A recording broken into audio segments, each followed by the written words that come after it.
I was once working for a very large public technology company, and as such, once a year you have to fill your own self-assessment, and that's part of the process, the human resources process. And as I went through that, the first question was list your strengths. So to me, I wrote my strengths were strategy, innovation, and industry relations. I represented the company in several industry organizations. The next question was, as you can imagine, list your, no, not weaknesses, areas for improvement. We don't call it weaknesses. Weaknesses is too strong of a word. We don't want to say the word weaknesses. So areas for improvement. And so under areas for improvement, I wrote innovation, strategy, and industry relations. So I get called to the human resources office, and they told me that I filled that form incorrectly. And how did I do that incorrectly? Well, because you wrote exactly the same things in strengths and in areas for improvement. I said, well, here's the thing.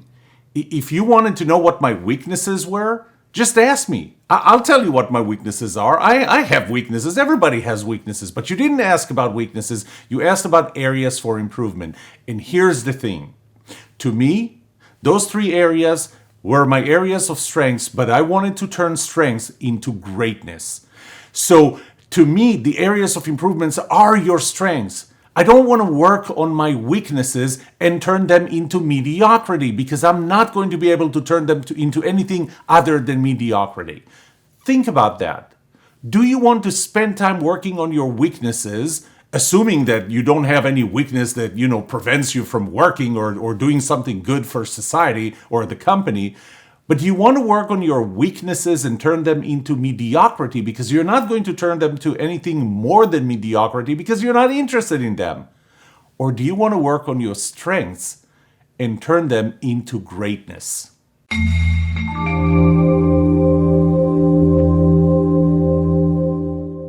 The answer to these two questions will have the biggest impact on your personal or professional success or failure. Can I trust you? And can you trust me? Let me show you how. Subscribe to this channel, go to yoramsolomon.com, or text TRUST to 21,000.